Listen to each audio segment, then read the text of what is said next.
Actubuzz tey ñoo ngi seen premier numéro biir yëmbal li nga xam ne yëmbal lañ koy defee di dalal ñaari gan yi nga xam ne kenn du leen naatable si yëmbal kenn ki moo ngi bokk APR yi Yeumbeul Sud ñu gën ko xam si Souleymane Ndao keneen ki moo ngi Massamba Niang ñu gën ko xam si Diony nekk Pastef Yeumbeul Sud Massamba nuyu nañ la. ñu ngi lay ziar Seydina. Souleymane Ndao maa ngi lay fay. waaw merci beaucoup comme ñoom ñaar ñëpp tey ñoo ngi xam naa calme du fi am affaire bi dina yëngu parce que dañoo war a waxtaan wax ni actualité la seen premier numéro ñu waxtaanee problème yi nga xam ne moo lii woon ñaari sénégalais di entre Adji Sarr et Ousmane Sonko gis nañ ni si jot a am yëpp jarul ma leen koy nettali mais xam naa pour entrer dans la vie du sujet Mass Niang ñoo lay laaj nan nga dundee problème bi Adji Sarr ak Ousmane Sonko. waaw merci Seydina d'abord ma nuyu ñu ñuy seetaan avant tout d'abord di nuyu aussi tamit mon frère Souleymane di la nuyu aussi di nuyu Actubuzz donc man pour commencer damay incliner wu ci mémoire ñi nga xam ni ñoom ñoo fi mooy les martyrs ñi génn àdduna wala boog ñi nga xam ni ñoom ñoo daanu ci manifestation yi nga xam ni moo fi am bu yàggul dara di leen ñaanal yàlla leen yàlla xare àjjana également aussi tamit ñi nga xam ni ñoom ñoo ci yàqule ak ñi nga xam ni ñooy les blessés que ça soit muy ci côté force de l'ordre yi wala ci civil yi yàlla na leen yàlla yëkkatiwaat di ñaan yàlla yi yàlla bu mu fi di gaawaat di am donc bon moi je pense que c'est une situation boo xam ni c'est à déplorer nekkul lu ñu neex waaye comme lu ñuy wax rek quoi il n'y a pas de fumée sans feu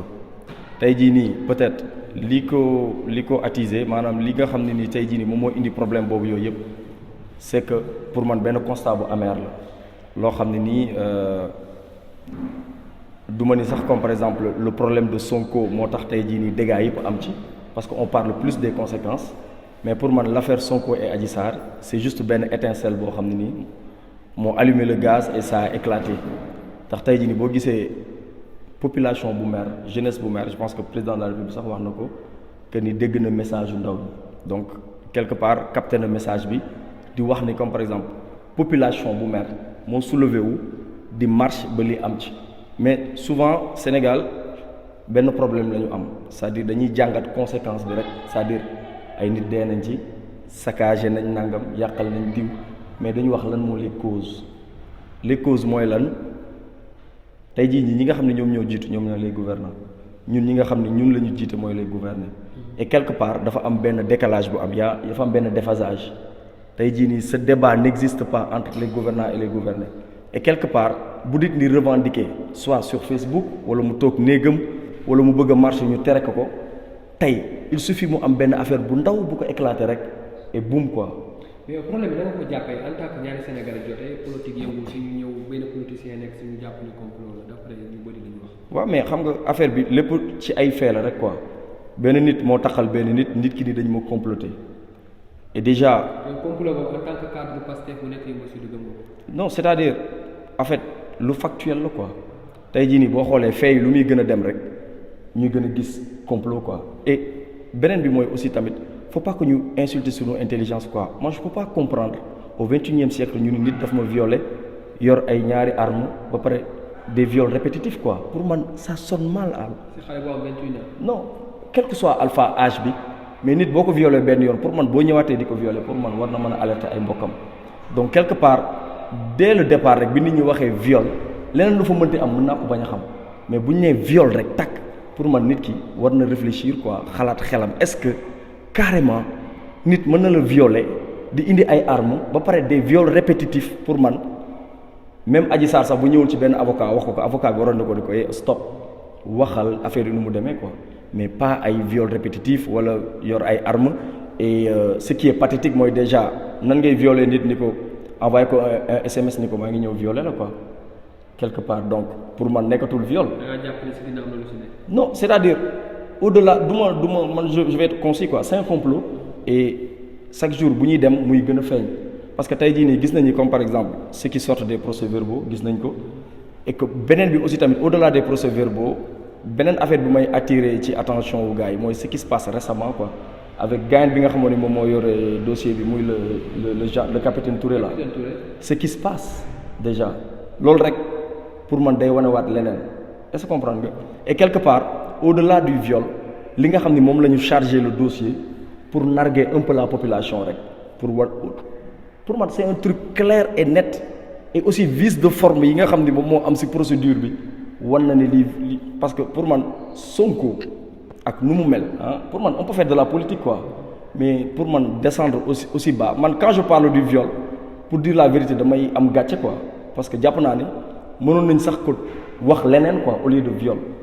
pour man bu ñu koy takkal nañ ko takkal leneen quoi mais viol pour man c'est trop bas. léegi ñoo ngi ñëwaat si yow Marcia. exact si Souleymane Ndao cadre yi ñu dégg si Benno Bokk Yaakaar rek tudd APR loolu noo ko gisee ñu ne ñoo ngi nekk si ginnaaw dossier bi. waaw salaamaaleykum maa ngi nuyu sama frère Marcia di nuyu waa Dakar Buzz bu baax a baax donc di rendre hommage ñi nga xam ne ñoo fi génn àdduna surtout ki nga xam ne ñoo bokk fi ñu dëkk. donc di jàlle ñi nga xam ne aussi tamit ñoom ñoo fi yàqule ñëpp quoi donc man pour man ñoom xam nañ seen biir chaque jour ni muy demee ci wax yi c'est-à-dire que nit ñi bi ñu waxee gauche ñoom dañuy wax droite chaque jour seen foo mooy instrumentaliser wala jaxase xelu askan bi ci benn affaire parce que nit ki jóge këram dem doxi ay soxlaam nekk ci bakkanam nekk ci lu ko neex li koy dal foofu dal ko foofu nit ñi taxaw ne complot la c'est-à-dire que il faut que ñu ñëw ci fay parce que la may complot mooy lu ñu organiser mais ki nga xam ne depuis 2019 ba léegi yaa ngi fay dem di fa doxantu parce que am na lu neex la fa nekk moo tax nga fay dem chaque jour mais bu fa loolu amul woon je pense que du fa dem mais mënoo dem foofu Adji Sarr xale la suñu rakk la ñun ñëpp kenn ku nekk da nga woon taxaw position rakk wala mag ci Adji Sarr buñ taxoon position boobu comportement ñoom bi ñu am ci affaire bi duñ ko ci am donc dama gëm ni ñoom li ñuy wax la nga xam ne la mooy jaxase xelu askan bi la mais nekkul la nga xam ni moom lañ gëm wala loolu moo am waaw loolu la am ci wax. léegi yow naka fekk ñu dégg ci Benno Bokk Yaakaar ba sa parti bi nga xam ne moo ci nekk ba APR nan la def. non affaire bi nekkul affaire benn mbokkaay wala APR c'est une affaire nationale. parce que aussi ñi ci dégg ñu wax ci ñëpp. non c'est non non c'est une affaire non c'est une affaire nationale du affaire benn bokk yaakaar wala leen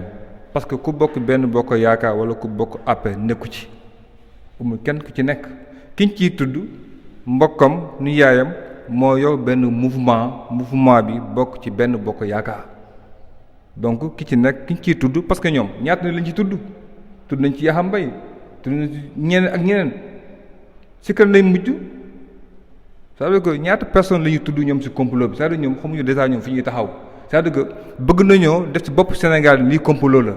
bëgg koo teg ci parce que Karim Wade nekkoon na fi luubal alal ñu yoon teg ko loxo Khalifa Sall nangu ni moom li gars yi doon def du luubal loolu lay def ñu teg yoon teg ko loxo il pense que ñoom. aussi tamit il faut ñu yokk ci loolu. pour que am yërmande Sénégalais yi. en parlant de Karim Wade et de Khalifa Sall est-ce que nekkul ni aussi Macky Sall bëggul am kenn ku mu jàkkaarloo parce que aussi doo seetloo Khalifa Sall am fi nekk bu yàgg les cent bi opposant moo ko def ci Sénégal muy Ousmane Sonko est-ce que nekk aussi la ko bëgg éliminer. je pense que ñoom ñooy éliminer seen bopp gis nañ Karim Wade bi fi nekkee woon. amul ministère bu muy wul Sénégalais yëpp muy moom muy man ñëpp d'accord ne Karim Wade liñ ko jox méritéwul pour yoo ko parce que papa mooy président moo tax mu yoo ko loolu ñëpp xam nañ ko te ñëpp doon xaar Karim Wade rendre compte kooku ñëpp nañ ci d'accord. deuxième Khalifa Sall moom weddiwul defuma dañoo li gars yi doon def laay def nga fekk gars yi di sàcc nga ñëw di sàcc nga li gars yi doon sàcc laay sàcc. Ousmane Sonko moom moo dem. xale bu jigéen Adji Sarr moo ko porte plainte citoyen comme moom moo ko porte plainte. mais porte plainte boobu tamit doo ko waxee nga gis procès bi ni mu demee ñëpp ñu ngi ci tudd ñëpp avocat bi bind plainte bi yëpp. mais fan lay mujj dara am na benn avocat bu ne moom moo ko bind. fan lay mujj ki njëkk a wax bind ko kenn lay wax moo ko bind c'est-à-dire que loolu juste moo koy définir te loolu pour mu leer il faut que ñoom seen leader nangoo dem tontu. moom Ousmane Sonko man ni ma ko xamee ak gëm-gëm bi mu am su deful woon mooy njëkk a taxaw ni man damay dem. waaw léegi Marcia côté boobu dem boobu Ousmane Sonko personnalité boobu ak li muy incarné bëgg nekk président est-ce que jar na aussi muy dem si yenn genre salle de marché ak yenn réseau yi ànd ak kenn. ok waaw duñ ko fa dara est-ce que duñ dem moom la aussi. d'accord donc comme lu Souleymane wax tout à l'heure il a parlé de fait quoi, donc quelque chose de factuel, c'est très important. Gis nga lu la leerul bu ko wax quoi, c'est très important parce que boo ci avancé wala nga interpréter day vague quand tu dis que waaye lu neex moo ko fa yóbbu wala nangam loolu pour man da ngay dugg ci ay considérations yoo xam exactement te et il faut rappeler que yàgg na fa dem c'est très important parce que su fekkee da nga relater un peu les faits pourquoi moment bu mu fay dem ba léegi on n'a pas parlé de viol xam comme lu ñu wax rek un crime n'est jamais parfait et man je vais pas m'attarder si ay problème au Khalifa Sall ou Karim Wade d'autant plus que gis nañ vice de forme yi am ci seen procédure bi yëpp mais pour Ousmane Sonko c'est pas le cas il faut comprendre par exemple nit ki fi mu jugee ba fi mu dal inspecteur des impôts loolu Macky Sall radié ko parce que daf ko doon sonal bi mu ko radié peuple bi moo ko falaat def ko député ni ko dee ñu waxal by force Macky Sall ak keneen mënu ci dara tey jii nii peuple bi bu ko falee pourquoi nga bëgg ko dindiwaat ci loolu parce que tey jii nii pour man le problème bi gën a grave mooy Ousmane Sonko c'est une bonne nouvelle quoi pour la politique sénégalaise je pense que yaa ma ko gën a xam et que fi mu touché moo xaw a métti il a parlé d'antisystème et le système pour man Macky Sall mooy lu gën a tuuti ci système. loolu nga jàpp. parce que système li mu englobé dafa bëri xam nga tout à l'heure maa ngi lay wax ma ni la gars yi dañu jàpp ni ki jiitu rek loolu mooy problème bi non gis nga au-delà du président wala de celui qui gouverne il y a ce qu'on appelle par exemple les faiseurs de roi ils entourent le roi soxlawuñu feeñ ils ne s'affichent pas waaye li ñuy def ak li ñuy lépp lu ñaaw ci nguur ñoom ñoo koy def parce que ñoom lan lañ la wax bëgguma nekk roi mais faiseur de roi laay nekk tey jii nii du ma ko imputer ay Macky Sall di moom moo def complot bi wala nangam mais le complot affaire bi c'est aussi clair pourquoi ñu tudd ci booy boobu noonu ba koy entendre. damaa répondre sama question. waaw Sonko en tant que grade bi mu am. waaw war a nekk président di ko incarner muy dem ci lieu yooyu aussi. ok je te donne un exemple aussi simple Thomas Sankara lan la woon président Burkina Thomas Sankara lan la doon dawal Thomas Sankara ñaata la doon fayeeku c'est-à-dire gis nga suñu bëggee par exemple changer du warul yem rek ci discours c'est-à-dire plus de mots il faut des actes Ousmane Sonko suñu woon comme par exemple dama feebar dama bëgg a faju ji dàngam benn claque gars yi yóbbu ko fu ne fu mu bëgg mais il faut par exemple faire le discernement entre la politique et sa personne Ousmane Sonko benn jàpp naa ne benn défaut la am quoi mooy dafa modeste. mais aussi d'accord nga ni def na erreur non Ousmane c'est sa vie man moom laay wax il faut différencier la politique et sa personne Ousmane Sonko tey jii nii moom man je suis pas là pour défendre la personne de Ousmane Sonko mais damaa wax ni man koo xam ne dafa aspirer jiite ma mu wàcce boppam fi may watoo fa lay watoo fi may maase woo fa lay maase woo mais kooku bu yoree sama alal man jàpp naa ni lu baax la ci def c'est au-delà ki nga xam ne ni tey jii nii na ma baal mais ce qui se passe dans ce pays mooy gars yi ay partis yoo xam ni ki nekk ci kaw mooy moom lépp mooy diriger mooy financer mooy def lépp moo tax mu metti tey jii nii je te dis que Pastef c'est pas un parti béni oui encore une fois ñun ñooy génne suñu xaalis ñooy participer est-ce que comprendre nga je te donne un exemple le Nemmeeku Tour bii passé Ousmane Sonko a participé 250 000 amaana am na beneen patriote boo xam ni il a participé 1 million ou plus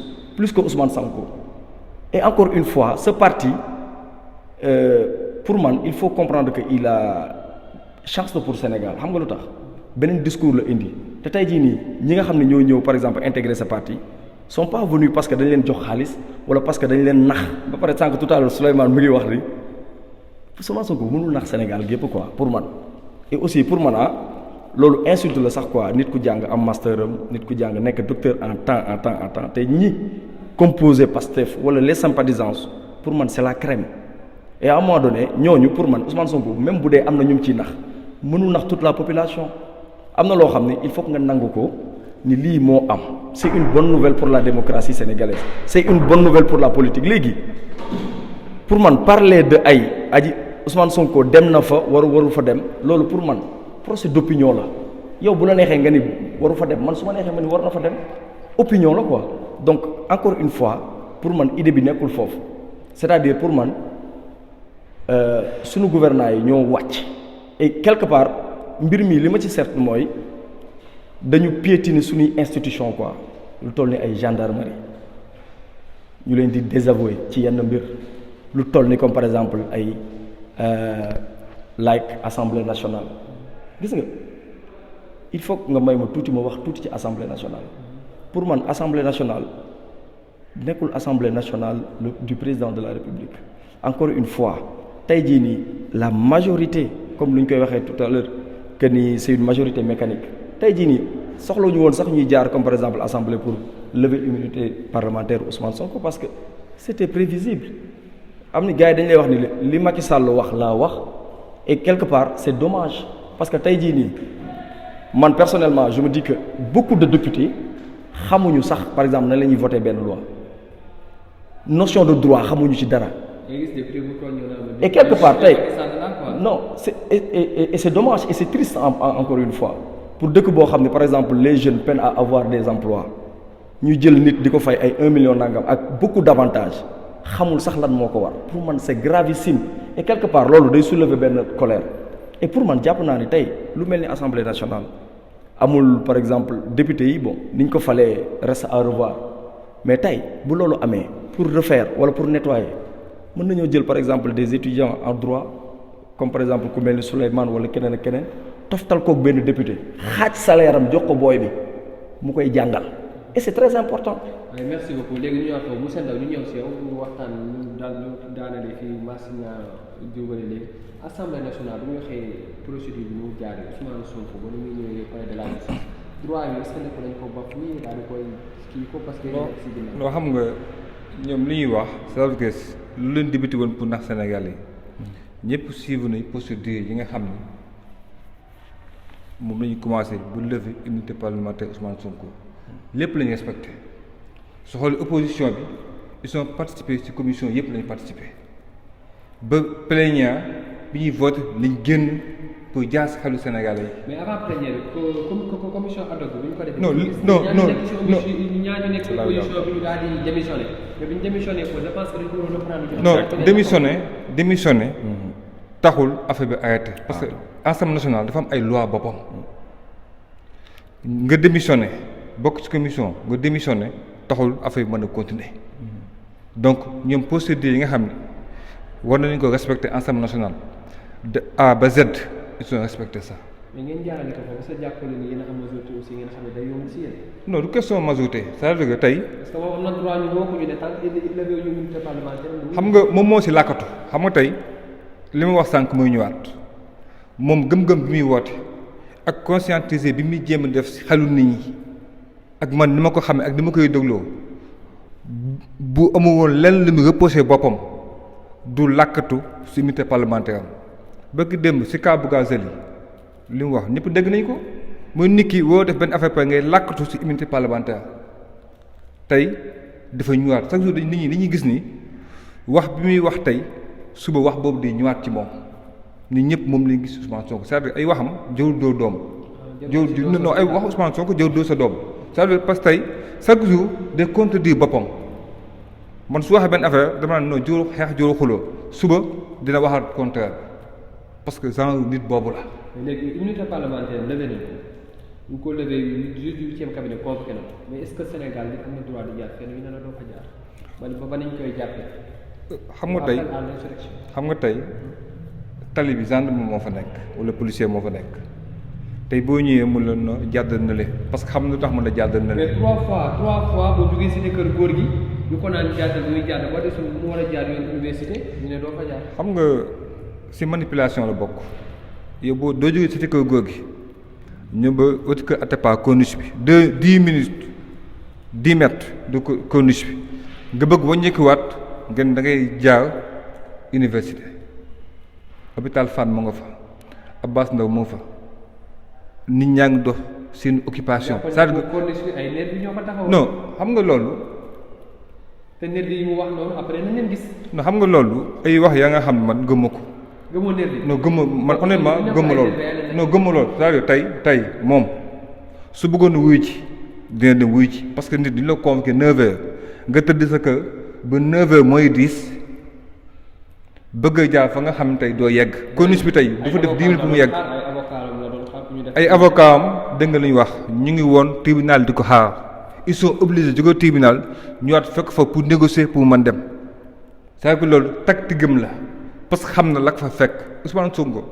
li mu bëgg mooy bëggatoo jàkkaarloo Adji Sarr c'est loolu mooy dëgg il faut que Sénégal wax ko c'est-à-dire bu ñu dévier wax bi ni gouvernement ay emploi wala leneen problème bi Adji Sarr moo ko soulevé Adji Sarr dafa porte plainte. mais Adji Sarr est-ce que yéen a nekk si ginnaaw tamit parce que xam ne mënuñu ko ba di ko wutal ay. Adji Sarr non déglu Adji Sarr dafa porte plainte benn citoyen sénégalais moom moo porte plainte benn moom citoyen kooku gëm ni moom il est politique député la moo ko ëpp ay droit ci dëkk bi donc dina wuyu ci. l'état dans tout ça. kan état non mais état di ko si wax. mais état yow néew ci ñoom pour ñu làkkatu jaxasee nit ñi il faut ñu ni complot la wala état di ci dugal loxoom pour affaire bi am bubbu politique pour que coow lu bëri ñu mën a rëcc mais xam na ni moom du rëcc parce que justice am na si dëkk bi te justice dafay nekk pour ñëpp nekk fii pour Ousmane Sonko wala pour Adji Sarr wala léegi justice dafay nekk pour ñi am xaalis wala téye politique mën naa sàcc mën naa def lu ma neex léegi justice du ma woo parce que léegi ñun moom mi nga xam ne dañ ne patriote la te bu ñuy définir patriote c'est-à-dire mooy respecter fondement yi nga xam ni moom moo nekk sa réew. parce que lu mooy patriote non il n'est pas patriote. léegi Mass Niang appel yi Ousmane Sonko di def di woote à l'insurrection di woote ay manifestations ba lii am nii pour c'est quoi le problème parce que yëngal na réew mi. waaw mais bon en fait appel à l'insurrection. li muy def yëpp Ousmane Sonko mooy woote génn leen manifester wu génn leen def lii di woote mobilisation c'est quoi le problème.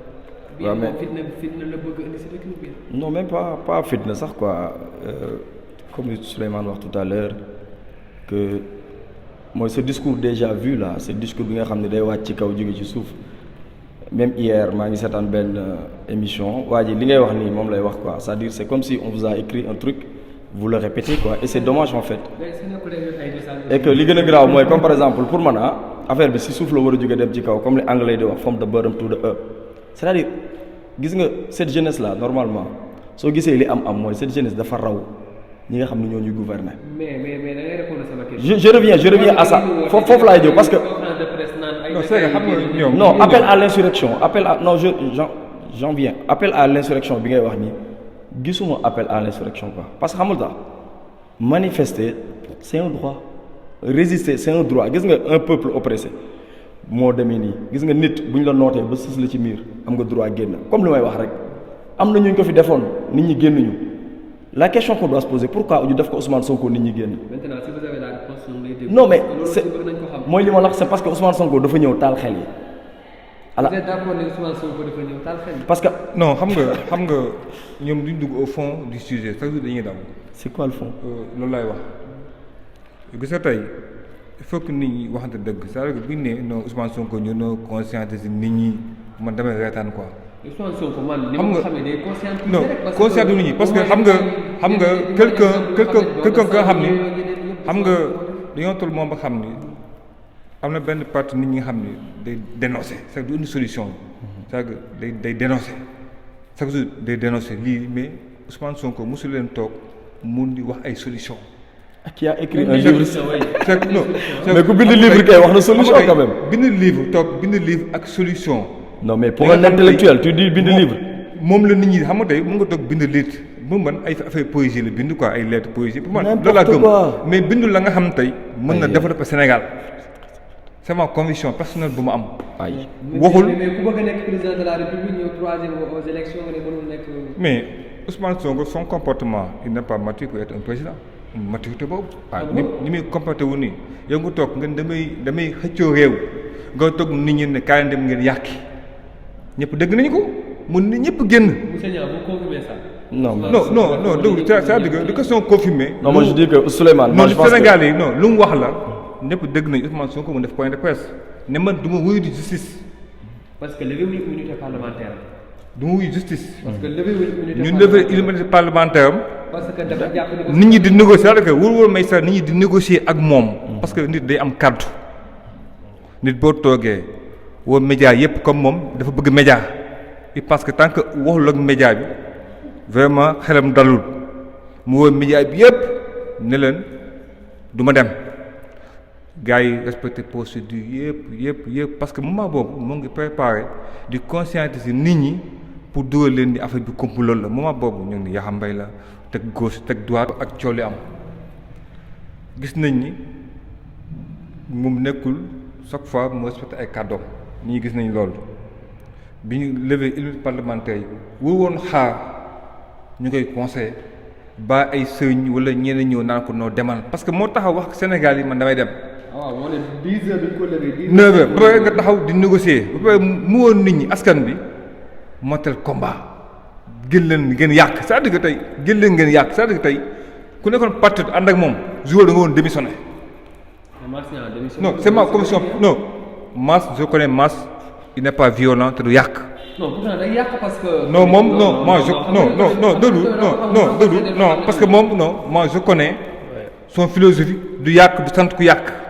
mais son leader mais leader bi am. non déglu gis naa la ci réseaux sociaux yi nga ne Mass day yàq. non xam nga. non xam nga tamit émission tamit du nekk rek nga bëgg a daw say responsabilité. mais bu dee instant bi affaire yi. non loolu politique politicienne la rek. non mais déglu réseaux sociaux yi taw nga fi yàq lu mel ne xeme. déglu man nga ñëw toog fii biir yëmbal ñun ñëpp ñu man nekk du ma attaqué militant wala responsable man leader laay attaqué. mais ñun ñoo toog gis nga attaqué waa Pastef yëmbal si. Pastef leader laay attaqué. kii man leader la. Sonko laay attaqué. nañ nga Mass Pastef yëmbal si te Mass da seen bopp. waaw su ma attaqué leader sax si la war a bokk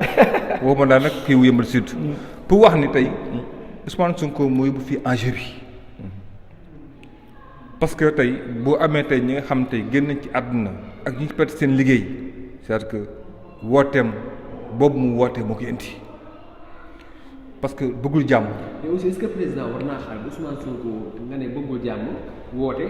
président mu fas ko ni ko xam ne jeunesse bi am na lu ñuy daal aussi. xam nga président waroon na mën a xam. xam nga coow li dafa am jàngat bu bëri bu ñu jógee si jàngat bi nga xam tey coow li tey Sonko daf ko woote pour nit ñi def ko pour bañ a wuyu ci pour làkkatu ba léegi si loolu la nekk. benn mooy ñi génn du Pastef amul militant yu toll noonu amu ko ñëpp xam ne loolu Pastef ñu ngi ci opposition bi ñu nga xam ne tey dañoo jàpp ni tey mais nañu Macky Sall ñu ngi ci. ba pare nag ñu nekk situation bu difficile ba nga xam ne ñun ñëpp ñu koy dund muy coronavirus bi parce que 1 an activité yëpp doxul mais bi jaay fondé guddi si fondé la yaakaar pour dundal njabootam ki nga xam ne tey day liggéey restaurant wala boîte de nuit boo nekk tey guddi gi doo liggéey c'est-à-dire que lan la woo yóbbu njabootam te xam nañu tey dëkk bi metti woon na avant lii xaw na amoon na ay jafe-jafe avant lii parce que aussi bu ñuy wax tamit dañuy wax la nga xam ni ñu banlieue lañ dëkk dañuy wax la nga xam ne moom lañ gis ñu di ko dund ñu ni ñu koy dund c'est-à-dire que loolu man pour man doon sax ñu ci teg baam di ko nëbb dañ koy wax parce que wax ko moo tax président woo ci mën ni ay solution parce que Sénégal yi moom nañ fal pour mu indi ay solution loolu nga jàpp ne mooy solution. parce que dégg na li Sénégal yi wax parce que boo xoolee ñu génn parce que am na coono la nga xam te nekkoon na seen xol ñu génne ko wane ko mais génn ko mën ko wane si discipline parce que tey nga fekk tey magasin it un Sénégalais comme yow mu construire alalam xam nga fu mu ko jëlee xeex jóge zéro ba am benn niveau bu mu yàgg tey yow nga bëgg tey pour am dara suba tey nga kooku nga dem yàkkal ko tey il y a plus de 1700 pères de famille 1700 pères de famille. à peu près quoi. donc on peut dire 10 000 personnes. parce que père de famille bu nekk mu ngi ko xamuñu ñaata nit ngay dundal on ne sait pas c'est-à-dire que tey ñàkk nañ seen alal tey bu amoon tey su emploi tey yokkuwaat na c'est-à-dire que mënoon ni yow da ngay xëccoo réew pour joxe emploi indi ay solution ba pare di créer ay problème pour solution mun a am. waaw léegi maa ngi ñëw foofu Mass Niang arrestation yi am yëpp côté Pastef ba am benn doomu yëngu si bopp nga xam ne ñoo dëkk Modou Konte loolu nan nga ko gisee parce que dafa mel ne dañ leen di kidnappé xamuñu lu demee noonu quoi. non mais pour man arrestation yi instant bi man otage laa ko tuddee quoi parce que pour man Sénégal pour man constitution bi moo ñu may ñu manifester quoi et qu'à un moment donné bu manifestation yi jeexee pour man war nañ gën a mën a génne nit yi mais quelque part da ngay gis ni dafa am benn volonté manifeste boo xam ni ce régime daf ko am pour piétiner nit ñi quoi parce que suñu frère boobu di Modou Konté ñu ngi ko jàpp depuis je pense mooy manifestation yi amoon buntu kër Ousmane. premier jour bi depuis lors ba léegi ñu ngi ci xam nga et que charge yi ñu teg ci ñoom dafa xaw a diis quoi donc voilà ay troubles à l'ordre public ak yu demee noonu. loolu est-ce que nekkul aussi appel bi seen. non mais xam nga tey jii nii mooy li ma la wax vice de forme yi daf ci bari yow déjà nee nga. total non c'est loolu nga ni bàyyi ko il faut ngeen bàyyi vice de forme quoi masse quoi. janvier bi ngay wax dagguma la wala boog. souffrez en silence un peu. d'accord. donc man en fait li ma bëgg mooy comme par exemple ñu jël affaire yi ñu teg ko ci chronologie bu normal quoi tey Ousmane Sonko moom ci wàllu boppam moom moo wax ni bu ñu lever sama. unité parlementaire. ma dem tey jii nii lever guñ ko léegi lan la gars yi di wër ut këram bu fekkee moom par exemple ay nit dañoo ñëw këram lan la fa nit yi di wut lan la fa police di wut. wala gendarmerie par exemple mais loolu aussi gisuñu ko fenn on n'a pas de preuve dañ koy dégg nii rek si ay waxam lañ ko dégg. mais ñëw mais kon lan moo tax échauffourée yi am tey jii nii par exemple maintien de l'ordre bu ñu fa ñëwul woon est-ce que dina am ay kii ba ñu jàpp ci ay nit ba am ay dégâts matériels wala ay dégâts humains. c'est-à-dire mais Ousmane Sonko dafa poussé état bi. non Ousmane Sonko ak ministre de l'intérieur fu xam ne aussi di génn di leen. c'est que moom laay wax nii quoi dès lors que par exemple Ousmane ni complot la rek. moom ci wàllu boppam moo def point de presse ni lii dañ ma comploter parce que tamit nit ki am bi yoon may nit mu ni demal nga porter plainte diw mais moom tamit am na droit ni man dañ ma comploter. mais sànq aussi Souleymane am na loo am solo. chômage bi am saccage bi am ak yooyu la faute à qui selon vous. mais les responsabilités sont partagées frère. entre qui et qui. l'État d'abord. oui l'État moom laa koy njëkk a jox parce que l'État moom moo yor maintien de l'ordre tey jii nii imagine par exemple une jeunesse boo dekk dafa nekk en face ay ñoo xam ne dañoo armé une jeunesse non violente et sans défense bu am ay saccage parce que nit ki tey jii nii boo ko tiré wala nga sànni ko lacrymogène mais day jël xeer loolu c'est automatique et quelque part tey jii nii bu fekkoon tey maintien de l'ordre la rek maintien de l'ordre waxuñu tiré te tey jii lan lañ ci gis combien de morts mais nit bu xësee ba mer mooy li may wax rek. tey jii nii conséquences yi la ñu ëpp lu ñuy wax parce que nit bu meree et la foule n'est pas intelligente encore une fois tey ñoom dañu waroon encadrer nit yi mais dañoo ñëw parce que ça a commencé jour bi Ousmane Sonko di dem pour man loolu ñëpp a gis nañ ko c'était en direct fu mu jaar le préfet ni ko stop dem woote wax li muy wax taxawaat jaaral nii xam nga à un moment donné. te préfet bi lan la préfet. mais déedéet. attends tey jii nii le plus simple nit ki mu ngi dem bàyyi ko mu dem. mais fi mu doon jaar aussi est-ce que amul lu ko doon xaar mobilisation. c'est-à-dire moom laay expliquer quoi amul fenn fu ñu bind ni ko da nga war a jaar fii et que moom bu gisee ni sa sécurité est menacée bu ko neexee mu ni fii lay jaar te tey bu nee ni moom par exemple fii lay jaar pourquoi gars yi mënuñu ko escorter xaalal ko ñaata tey jii no ñaata takk der ñoo fi nekk ñoo xam tey ñan ñoo ñëw GIGN mais ñooñu ils sont réputés nit ñi dañ leen naw ci seen xarañ. et pour man loolu mënoon nañu ko encadrer mu dem te la preuve biñ ko ba amandee mandat d'amener taxawu fa takk lañ ko jël yóbbu ko bi ñu koy yóbbu. donc mandat d'amener ko biñ ko defee si lañ ko bàyyi. moo tax ma ne la nag ils avaient une volonté manifeste de dogal ko mandat d'amener boobu parce que xamul tax le dossier Adji Sarr là c'est un dossier vide encore une fois vous permettez ma wax tuuti Souleymane quoi gis nga pour man c'est un peu triste en tant que jeune yoo xam ne ay espoir lañ. xam nga un frère yëmbalois de surcroît ñuy waxtaan wax yoo xam ne de bas étage la quoi man je prends pas ce que Ousmane Sonko dit textuellement c'est-à-dire de mes propres analyses ma wax ni nii laa gisee situation bi ak noonu quoi faut pas que ñuy fondé wu ci luy jógee ci kaw dem ci suuf quoi et quelque part bu ñu koy doxalee rek dañuy nekk ay bénéfices et moi je pense que cette jeunesse est la base de développement de cette nation et quelque part ñun ñoo war a jël. nekk benn force boo xam ne d'opposition et de proposition d'opposition mooy lan li nga xam ne moo fi xew bii passé ndaw ñi ñoo génn wax nga ko tout à l'heure c'est pas que des gens de Pastef ndaw ñi ñoo génn ni dire non parce que dañoo sonn parce que lan la moo nekkoon ay revendications amuñu liggéey. mais ndaw yooyu aussi dañoo seetlu ñu si ëpp nekk ñu Pastef. am ñu jóg aussi di yàq Souleymane Ndao foofu si yow lay interpellé. waaw xam nga ay dégg yu génn yoo xam ne nañ état bi. non xam nga li may ñëwaat ce manque de maturité bi may ñëwaat lay ñëwaat. xam nga ñun 2010 2011 gën a metti dañ doon xeex politique lañ doon xeex. mais mosuñoo yàq non déglu ma ñëw rek dañ doon xeex li ñu gëmoon par conviction parce que xeex par conviction doo yàq doo jël alalu jàmbur mais loolu mooy différence xeexu patriote boobu man gëm naa ni 2011 mooy xeexu patriote mais xeex bi di xeexu patriote xeexu intérêt personnel la parce que xeex ba nga xam ni da ngay ñëw yàq alalu jàmbur bu ñu nee policiers yi dañu leen rendre hommage ak gendarmerie il faut ñu rendre leen hommage parce que mais gëmu ko parce que xam nga rendre hommage bi mu doon def dana wut benn secours pour benn làkkatu loolu la ñu wutaale c'est-à-dire rendre hommage bi dina rendre hommage